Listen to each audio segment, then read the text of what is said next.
Hello student, आप सभी का एक बार फिर से स्वागत करते हैं हमारे चैनल गौतम सर एकेडमी में। अगर आप चैनल पर नए हैं तो ज़रूर सब्सक्राइब कर लीजिए, दोस्तों में शेयर कीजिए, फेसबुक व्हाट्सएप पे शेयर ज़रूर कीजिए और लाइक और कमेंट ज़रूर कीजिए, प्लेलिस्ट को पूरा वॉच कीजिए।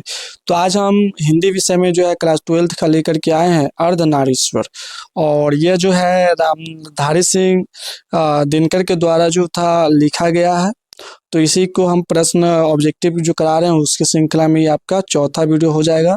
चलिए क्वेश्चन पे आते हैं। कहता है पहला प्रश्न, रामधारी सिंह दिनकर की पहली कविता पुस्तक प्रणभंग जब प्रकाशित हुई थी तब वो कितने वर्ष के थे?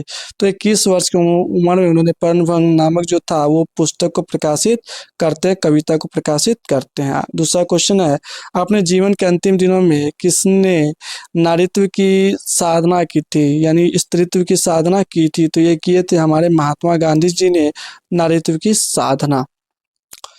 चलिए इसी के साथ तीसरा प्रश्न को हम लोग ध्यान देखते हैं। क्वेश्चन कहता है परशुराम की प्रतीक्षा शीर्षक काव्य कृति किसकी है? तो ये आपका काव्य कृति है रामधारी सिंह दिनकर जी का है। उसका बाद चारवां क्वेश्चन है, शंकर और पार्वती का कल्पित रूप क्या है? तो ये अर्धनारीश्वर है। शंकर और पार्वती का कल्पित रूप क्या है? अर्धनारीश्वर होगा।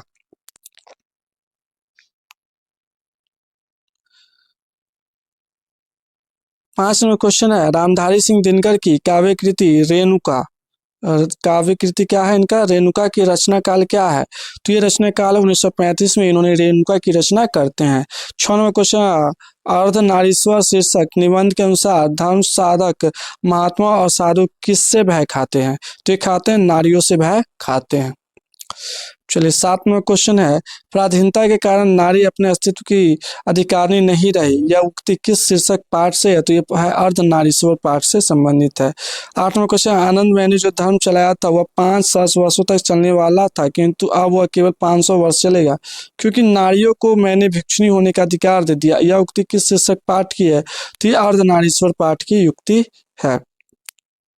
9वां क्वेश्चन है, भागलपुर विश्वविद्यालय में उप कुलपति पद पर निम्नलिखित में से कौन रहे थे? तो ये रहे थे रामधारी सिंह दिनकर जी उप कुलपति के पद पे रहे थे। 10वां क्वेश्चन है, अर्धनारीश्वर शीर्षक निबंध में शंकर और पार्वती का किस प्रकार का रूप है? तो यह कल्पित रूप है, यानी कल्पना किया गया रूप है। 11 नंबर प्रश्न है, रामधारी सिंह दिनकर किस विश्वविद्यालय में कुलपति थे? तो ये भागलपुर विश्वविद्यालय में उप कुलपति थे। 12 नंबर क्वेश्चन, नारी और नर एक ही द्रव की ढली दो प्रतिमाएं किस रचनाकार की पंक्ति है? तो ये पंक्ति है रामधारी सिंह दिनकर का पंक्ति है। 13 नंबर क्वेश्चन है, नारी और नर एक ही द्रव की ढली दो प्रतिमा, यह पंक्ति किस शीर्षक पाठ की है? तो ये पाठ है अर्धनारीश्वर। किसका है? अर्धनारीश्वर। 14 है, दिनकर जी को निम्न में से कौन सा पुरस्कार दिया गया था? तो पद्म भूषण दिनकर जी को दिया गया पुरस्कार था।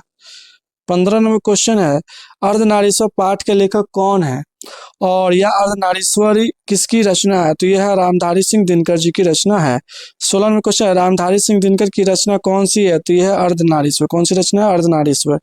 17 नंबर, दिनकर जी का जन्म बिहार के किस जिले में हुआ था? तो ये हुआ था बेगूसराय में। दिनकर जी का जन्म बिहार के किस जिले में हुआ था? बेगूसराय में हुआ था। 18वां क्वेश्चन है, रामधारी सिंह दिनकर के पिता का क्या नाम था? तो ये रवि सिंह थे। रामधारी सिंह दिनकर के पिता का क्या नाम था? रवि सिंह था। 19 नंबर, दिनकर जी की पहली काव्य पुस्तक कौन सी है? दिनकर जी की पहली काव्य पुस्तक कौन सी है? प्रणभंग। कौन सा है? प्रणभंग है।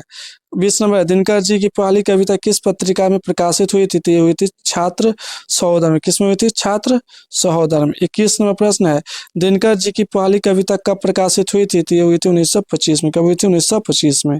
22 नंबर, निम्न में रामधारी सिंह दिनकर जी की रचना कौन सी है? तो ये रचना है उर्वशी। कौन सी है? उर्वशी। अगला क्वेश्चन है, बुद्ध और महावीर ने नारियों को कौन सा अधिकार दिया था? तो ये भिक्षुणी होने का अधिकार दिया था। कौन सा अधिकार दिया था? भिक्षुणी होने का। 24 नंबर क्वेश्चन है, पुरुष जब नारी के गुण लेता है तब वो देवता बन जाता है, किंतु जब जो है यहाँ पे कह रहा है नारी जब नर के गुण सीखती है तो वो राक्षस हो जाती है। यह किसका कथन है? तो ये प्रेमचंद का ये कथन होता है। 25वां क्वेश्चन, अर्धनारीश्वर की का किस विद्या से संबंध है? तो ये संबंध है आपका एकांकी विद्या से संबंध है। 26वां क्वेश्चन है, अर्धनारीश्वर शीर्षक पाठ में कौन स्वयं वृत्त बन जाता है और वह बन गया और नारी को उसने कली मान लिया? तो ये माने थे पुरुष कौन मानते हैं? पुरुष। 27 नंबर है, नारी तो हम हूँ करी तब न किया विचार, जब नारी तब परिहारी, नारी महाविकार। यह पंक्ति किस पाठ से है? तो यह पंक्ति है अर्धनारीश्वर से। किस पाठ से है? अर्धनारीश्वर से है। 28 नंबर क्वेश्चन है, निम्नलिखित में कौन सी रचना दिनकर जी का नहीं है? दिनकर जी की रचना कौन सा नहीं है? जूठन जो है नहीं है, उर्वशी है, रश्मिरथी है, कुरुक्षेत्र दिनकर की, बाकी जूठन जो है दिनकर जी की रचना नहीं है। 29वां क्वेश्चन है, निम्नलिखित में कौन सी रचना दिनकर जी की है? तो ये रचना है परशुराम की प्रतीक्षा। दिनकर जी की रचना कौन सा है? परशुराम की प्रतीक्षा। 30 नंबर क्वेश्चन है, कहता है दिनकर को किस कृति पर भारतीय ज्ञानपीठ पुरस्कार प्राप्त हुआ अथवा ज्ञानपीठ पुरस्कार से सम्मानित हुए थे? तो ये हुए थे उर्वशी।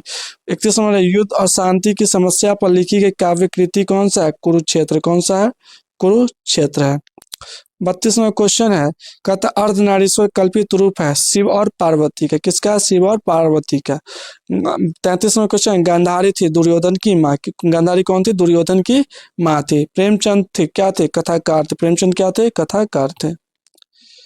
और दिनकर जी का जन्म कब हुआ था? 35वां क्वेश्चन, दिनकर जी का जन्म कब हुआ था? तो इनका जन्म जो होता है, दिनकर जी का जन्म, ये आपका 23 सितंबर 1908 को दिनकर जी का जन्म होता है। 36वां क्वेश्चन है, दिनकर किस युग के कवि हैं? तो दिनकर छायावाद युगोत्तर युग के कवि हैं। डी नंबर यहाँ पे 37वां क्वेश्चन है, कह रहा है क्वेश्चन 37वां, संस्कृत के 4 अध्याय किसकी कृति है? तो ये अध्याय है रामधारी सिंह दिनकर की कृति है। 38वां क्वेश्चन है, कौन सी कृति रामधारी सिंह दिनकर द्वारा लिखी गई है? तो ये शुद्ध कविता की खोज जो है रामधारी सिंह दिनकर के द्वारा किया गया है। तो इसी के साथ जो है चौथा अध्याय भी आज जो है हम कंप्लीट करा दिए आपका अर्धनारीश्वर। अब अगला चैप्टर जो है रोज है, ये आपको नेक्स्ट वीडियो में मिलेगा। तब तक के लिए आप चैनल पे नए आए तो सब्सक्राइब करते हुए जाइए और बेल आइकन जरूर दबा लीजिए, और फेसबुक पे देख रहे हैं तो फॉलो कर लीजिए, और मित्रों में वीडियो को जरूर शेयर कीजिए, उनसे सब्सक्राइब करवाइए, अपने इस यूट्यूब फैमिली को बड़ा होने में मदद कीजिए। मिलते हैं नेक्स्ट वीडियो में, तब तक के लिए जय हिंद।